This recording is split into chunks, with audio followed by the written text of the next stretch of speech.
자, 함께 만드는 안전한 세상 시간입니다. 운전을 하다 보면은 자신도 모르게 가속 페달을 밟아서 속도를 증가시키거나 또 앞차에 끼어들기에 충동적으로 경쟁을 벌이기도 합니다.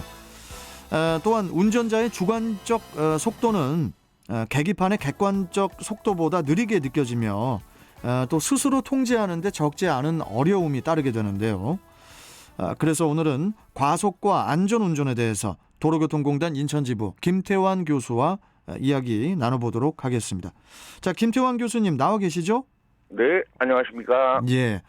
자, 운전자의 속도 감각은 이동 속도가 빠를수록 저하되기 때문에 과속이 그만큼 위험하다는 것 아니겠습니까? 네, 운전자가 운전에 필요한 교통 정보의 약 90% 이상은 눈을 통해서 시각적으로 얻게 되는데요. 네. 속도는 눈의 시력과 시야에 큰 영향을 미치게 됩니다. 일단 시력은 정치 상태에서 대상물을 보는 정지 시력과 움직이는 상태에서 대상물을 보는 동체 시력으로 구분할 수가 있는데 일반적으로 동체 시력은 정지 시력보다 크게 낮아지게 됩니다. 아니, 교수님, 이 예. 동체 시력이 정지 시력보다 낮아지는 것은 뭐 당연한 거라고 생각이 되는데요.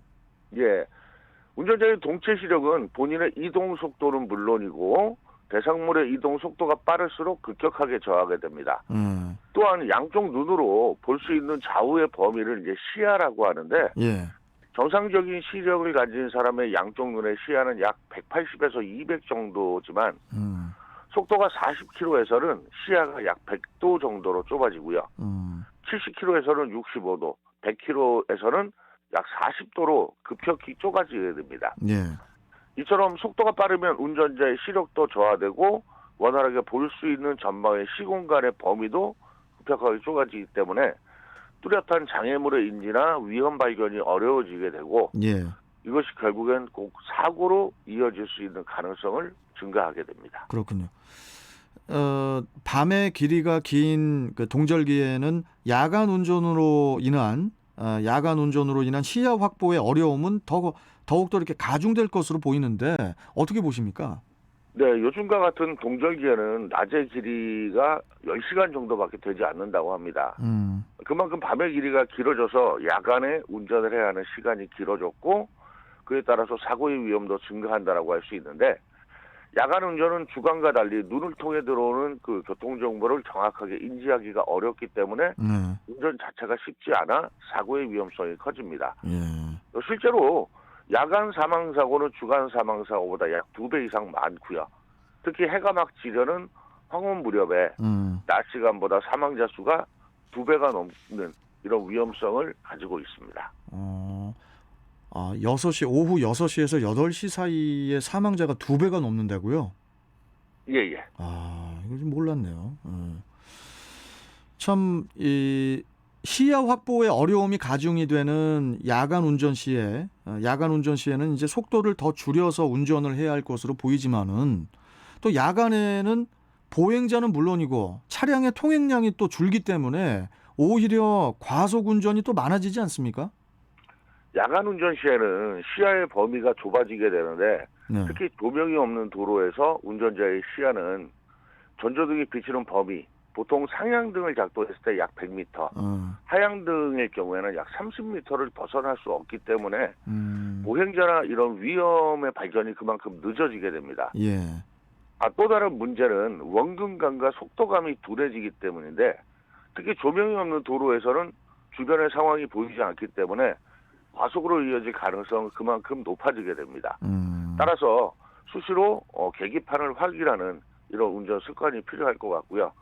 하지만 상당수의 운전자는 통행량이 감소했고 이것이 바로 위험의 감소라고 생각해서 과속을 일삼는 경향을 보이게 되는데 절대로 좀 삼가야 합니다. 예.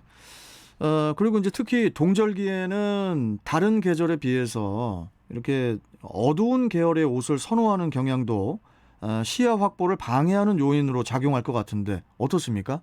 네, 야간 운전 시에 보행자의 복장이 검은색에 가까울수록 빛이 흡수돼서 잘 보이지 않고요. 또 마주오는 차의 전조등 불빛이 마주쳐서 눈이 부시거나 증발 현상이 발생해서 도로를 횡단하던 보행자가 보이지 않게 되는 현상도 일어나게 되는데 최근에 야간에 검은 옷을 입은 보행자를 충격한 이런 사망 사고에 대해서 운전자에게 무죄가 선고된 이런 경우들이 늘어나고 있습니다.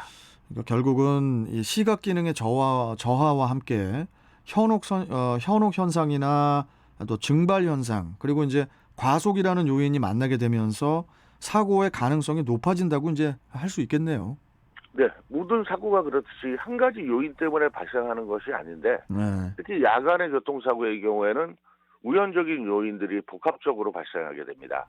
예를 들어서 한 외곽도로에서 사망사고가 발생했는데 그 원인을 살펴보면 일단 보행자의 무단횡단, 검은색 옷을 입었고 운전자의 속도가 빨랐고 또 도로에는 가로등조차 없었습니다. 예.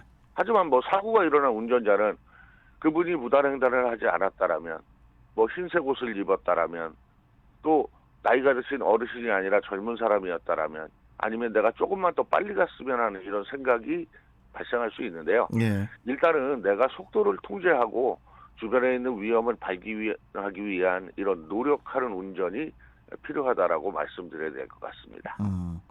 이 인지 지연으로 인한 충돌 사고의 위험성이 커지는 이유는 바로 차량이 정지하는데 시간이 필요하기 때문 아니겠습니까? 네, 통상적으로 자동차가 멈춰 설 때는 정지거리, 즉 공주거리와 제동거리의 합으로 구성이 되는데 네. 차량의 속도가 빠르면 빠를수록 그 비례해서 차량을 정지시키는 데 필요한 시간과 거리도 길어지게 됩니다. 속도가 빠르면 제동 시에 작용하는 과속력도 그만큼 커지기 때문인데 운전자가 전방의 위험을 발견하고 브레이크를 조작하면 운전자의 인지 후 실제 제동력이 가해지기까지 지연 시간이 발생하고 이것이 결국은 사고로 이어지는데 공주 시간의 경우에는 보통 인지 반응이 빠른 사람들이 0.7초에서 0.8초 또 일반적인 운전자라든가 노약자의 경우에는 약 1초 정도 걸린다라고 보면 될 것 같습니다. 그렇군요. 그 직선 도로에서도 이제 과속을 하게 되지만은 보통 이렇게 커브길을